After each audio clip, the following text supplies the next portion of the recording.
Welcome back to the channel, everybody. Thank you so much for joining me and allowing me to continue to be your daily advocate.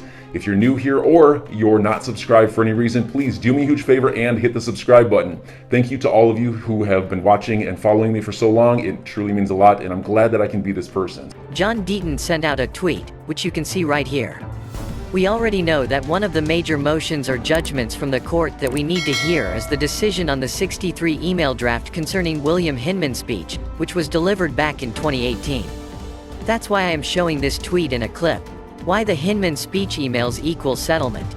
I was asked the question. We have learned that not only are there 63 emails related to the speech, but there are 52 drafts of the speech. That's a lot of input and draft versions for a 5-page personal opinion speech. So for a personal opinion speech that is 5 pages long, there are 52 revisions of the speech. That is a significant amount of input and drafts. In fact, Mark Phillips has said that he has done drafts for significant big political individuals in government and that they do not even have that many drafts for a Secretary of Defense speech, which is rather remarkable. And he adds in the conclusion that when asked what percentage probability he will give this case of concluding in a settlement, he responded with a 50-50. So, a settlement is almost certain. He went on to suggest that if the court finds that the emails are admissible and that they would be considered in this case, then he believes that a settlement may be reached in 60 to 90 days from that point, if not sooner than that. What do you think? Will settlement happen? If yes, then when? This is an extract from The Wrath of Conman, and we are about to jump into high gear and undergo a full paradigm shift. And Ripple and XRP are right in the thick of things. This sustainability report by Ripple partner Alibank, dated 2020 but only recently uploaded, notes the use and progress of Ripple and XRP. Note they distinguish between Ripple and XRP use here. They also report positive results. As you can see, it says here, many customers using it in the core system were able to auto-detect the transaction type incoming from various channels. Efficiency, resources savings, time savings less than a minute or 2 to 3 hours transactions once authorized. In the picture, also, it says here XRP blockchain Ripple payment system is used by customers using core system mobile banking and internet banking between Kuwait and the UAE branches. In the picture, there you have it, so it is all about faster execution and fewer charges than what we are talking about here. And, when one considers the Security and Exchange Commission against Ripple case, one could wonder whether Ripple Labs and its management have finally reached the end of their patience. It seems to be the case. Particularly notable is that the defendants have maintained their adamant opposition to plaintiff Chris Larson and Brad Garlinghouse, two of the individual defendants in the Security and Exchange Commission Met's supplemental expert report, have submitted a letter in support of their petition to strike the Met supplemental expert report. James Phelan, a well-known attorney, told about the recent development through Twitter.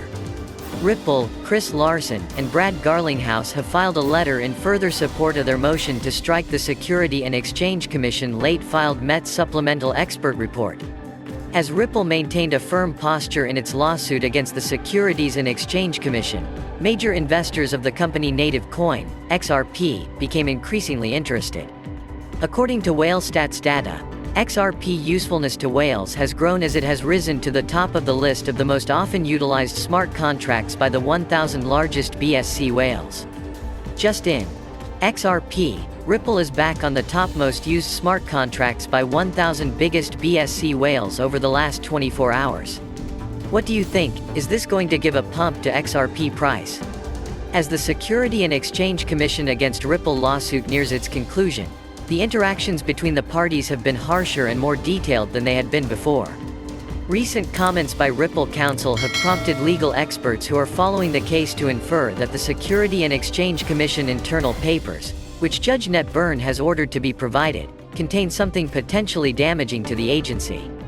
Attorney Jeremy Hogan referred to it as the smoking gun in a video posted on YouTube in which he outlined the most recent developments in the investigation. And the Commission internal documents could destroy case against Ripple.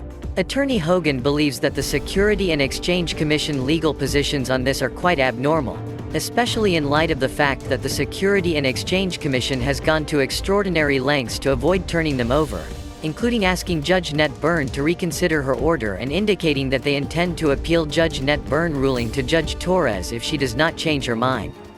In a previous video, he shared his suspicions that something was off. There must be something really bad for the regulators. Something that really just destroys the regulators' case. It must be really bad to justify the legal gymnastics the commission has been playing on this issue. Precisely on the money, Hogan now says of his hunch, which may turn out to be correct in the sense that the Security and Exchange Commission previously examined XRP and determined that it was not a financial instrument. In the latest effort by the commission to keep its own records out of the litigation, the Security and Exchange Commission seized a portion of the judgment and used it to its advantage. In order for the individual defendants to be found guilty, they must have knowledge of wrongdoing, and applied it to argue the internal documents related to the Hinman speech are not relevant.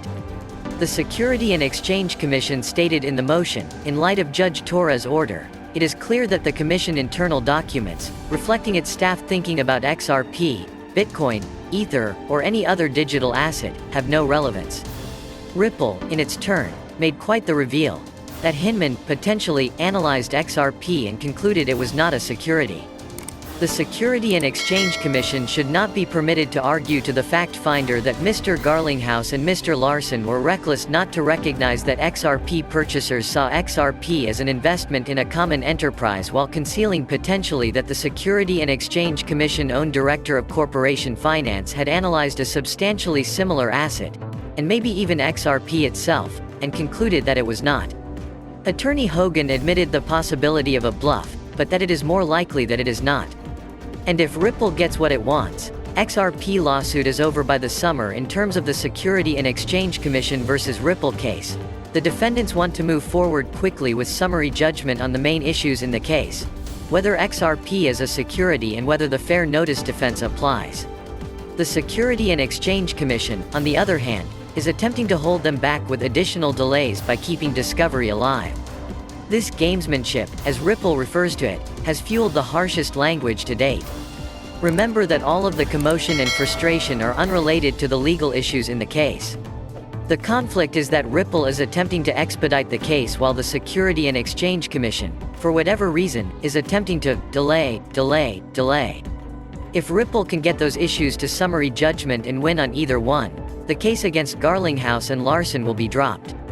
So, Ripple is saying that because discovery on those two issues is complete, we can move forward with the Ripple case on one track while continuing discovery on other issues involving the individual defendants on another track. The Security and Exchange Commission, on the other hand, is attempting to postpone the case by claiming that the Ripple case and the individual defendants' cases are one and the same. And Ripple should not be allowed to proceed until all discovery in relation to the individual defendants is completed. If she agrees with Ripple, they proposed opening briefs on May 22nd of this year, putting us on track for a decision in late summer as expected. If the judge agrees with the Security and Exchange Commission, a summer 2022 resolution to this case is likely overly optimistic. What do you think? When will the case end? Make sure to subscribe and give us a thumbs up. Thank you so much for watching. See you in the next video. Kindly note that the prices of cryptocurrencies frequently change, so by the time you watch this video, it might have changed to a whole new value. The information provided in this video does not constitute investment advice, financial advice, trading advice, or any other sort of advice, and you should not treat any of the content as such. The content in this video is for educational purposes only and hence should not be considered financial advice. Do conduct your due diligence and consult your financial advisor before making any investment decisions. So enjoy your day, everybody. I'm always here for you. Leave any comments or questions below and be sure to subscribe. But thanks, everybody. I really appreciate you. Enjoy your day, and I always have your back. So thanks so much, everybody.